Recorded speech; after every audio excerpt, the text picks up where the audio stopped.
Shalom Aleichem.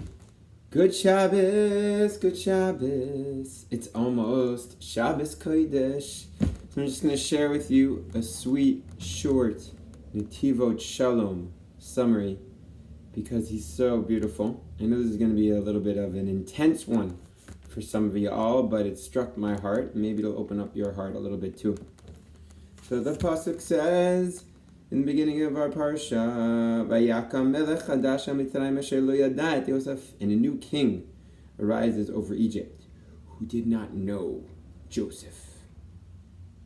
Vayomer el amo hine amnei Yisrael rav ve'atzu mimenu. This people, they're too great for us.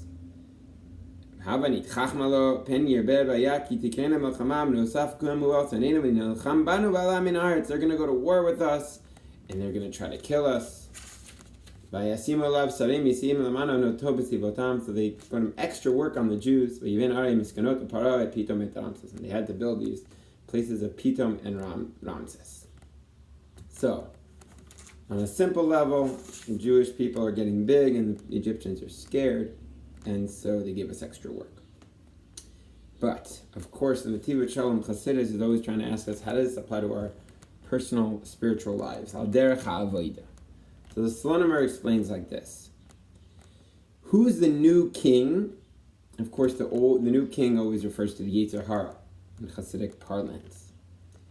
And what does it mean he didn't know Yosef? So of course, Yosef refers to Midat HaYesod, which is our sexual and our food desires. So he's saying the Yetzer Hara is trying to put us into gullus, into our personal gullus. And how does that gullus begin? When we're not in control of these primary desires which are so strong within us of eating and sexuality. And specifically during these weeks of Shovavim, this is the time to work on this stuff. In other words, Gullus is feeling separated from HaKadosh Baruch Hu. And what separates us from HaKadosh Baruch Hu? Not having self-control and controlling our eating and our sexual desires. When we're in control of this, we feel connected to Hashem. And when we're not, we feel disconnected. We have like a masach, something which separates us from HaKadosh Baruch Hu. And what is the strategy which the Yetzer Hara uses in order to trap us into these, being out of control? He gives us extra work. I mean, we don't have Yeshuva Das, not physical work, but spiritual, emotional. We get confused. When we don't have the Yeshuva Das, we don't have that settlement of the mind, and then we get confused, and we just eat like maniacs, and we get all confused inside.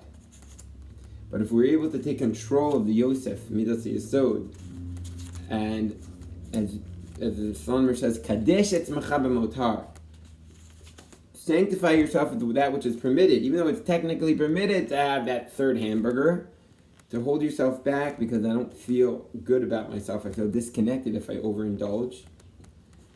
That's the key to holiness. As the Slonimer explains based on the Noam Elimelech, the reason we come down to the world is to primarily beat these two desires, especially for men, sexuality and eating. And it's specifically on the things which are permitted when we lose. And it's little battles that lead to the big battles. That's why Yosef Avinu represented running away from all the big sins, like Eshet Potiphar. But he saw the Dmut Yoknev Yaakov Avinu, who Yaakov is associated with even every little thing he did. He only did it for HaKadosh Baruch Hu. We're going to make this practical in just a moment. But Lamaisa, the Slonimer is telling us that if we want to leave our personal exiles, it's by having self-control specifically over these inyanim. Now, what's the tikkun? Moshe Rabbeinu was attacking the Jewish people. Shabbos. In Egypt, we were doing Shabbos, and the Egyptians, according to the Midrash, they tried to take away from us our Shabbos, the decree of Moshe Rabbeinu to give us freedom. So what does that mean? Shabbos, we're eating, we're drinking, sexuality totally for HaKadosh Baruch Hu. That's what Shabbos represents, as opposed to during the week when we're just doing it for ourselves. So L'maisa, what does this mean?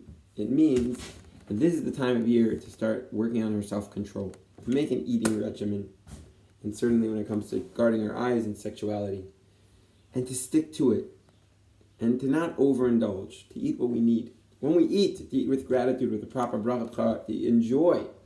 And because our souls come from the world of enjoyment, we're meant to enjoy from HaKadosh Baruch Hu and really enjoy that salad. And be thinking, thank you, and you'll enjoy it so much, even if you have a little bit, but if you're thinking thank you the whole time and not be distracted. But then, to have a commitment to stop. I have my plate, that's it, done. I have my tea, and I'm done. I'm done with the meal. I'm done with whatever.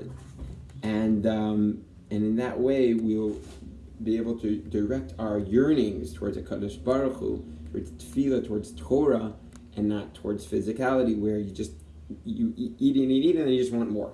It's never satisfying. The same thing with sexuality.